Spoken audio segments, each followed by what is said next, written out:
This is Dr. Vogt from North American Robotics, small non-traditional defense contractor here in Minnesota. This is the second week in December.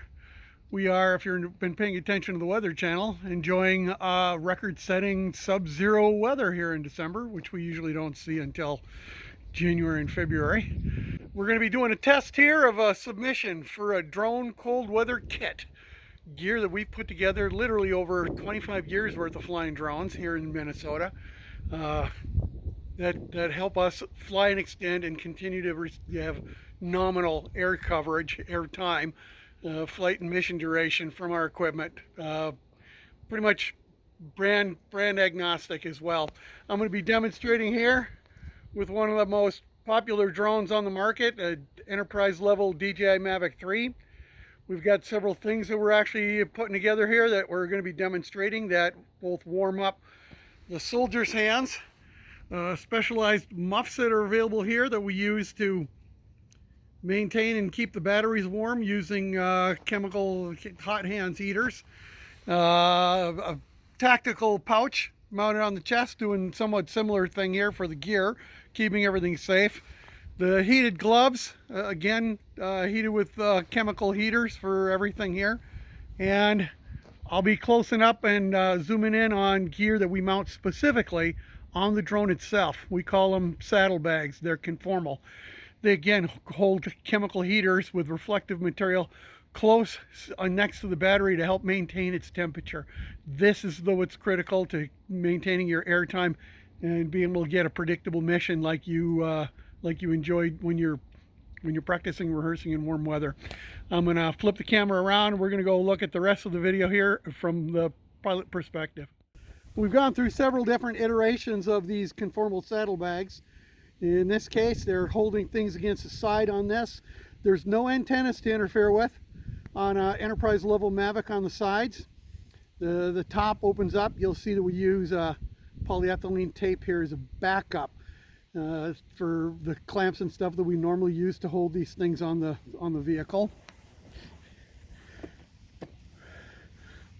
When I flip the drone upside down, you'll see the way that this particular one is mounted and how the fit is along the sides where it can do the best job of heating the drone itself. I'm going to take off here, do some normal maneuvers, and then simply pause and record when we're in flight. This is all to satisfy the requirements for DRM number 4 for the latest solicitation.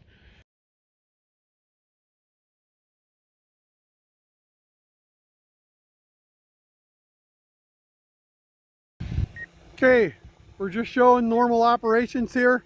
Nothing's interfering with the way the drone behaves. The goal is extending the mission here. You see the conformal saddlebags on the side. Don't interfere at all. The gear is keeping me warm. We don't have much wind. It's only about 8 miles an hour here today. I'll record that later. I'll fly around here a little bit and then just do a normal landing.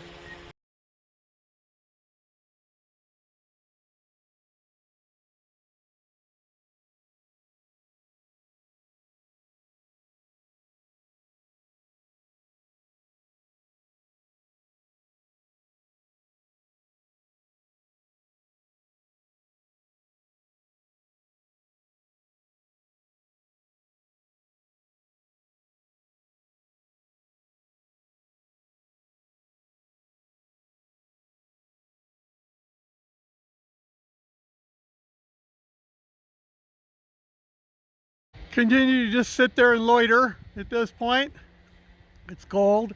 It's an ISR drone. That's what we do here for agriculture and resource management for North America. A lot of what we do. The goal is to simply establish that we can fly. We've only used a couple of % of the battery here, flying for 5 minutes. The rate will tell you what you need to know about the flights. I'll try and patch in the video that we collected while we were doing the flight here.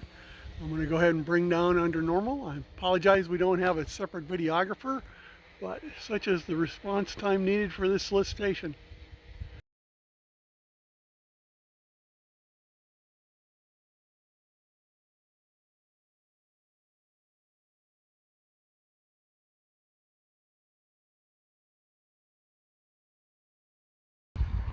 And there we are, safely on the ground. Get an idea that we're operating at near full capacity here. There's only about 90 grams extra weight added by the technique we've used. We have timetables that we've put together for when to activate the hot hands to get the best response. We typically install them and put them in the pouch pre-warming the battery. Keep in mind, we've mentioned that by itself does not solve the problem. It actually gives a false sense of confidence to the flight because your battery seems okay, but doesn't start generating enough internal temperature for several minutes into the flight, and by then you'll see the preheated battery and cold and wind actually chills out, and then you start seeing the strangest behavior. That's to be avoided, where your safety systems actually start working against you.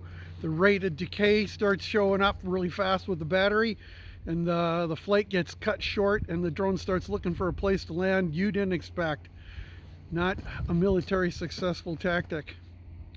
This strategy that we use maintains the battery above its normal temperature, even out in the cold. We get nearly the same full nominal flight duration, over 40 minutes, 43 minutes is typical. Obviously every day is a little different, the wind is a little different, we can't do anything about that. Our package also includes propellers that are carbon fiber and treated with a Teflon coating to make sure any precipitation doesn't stick to them.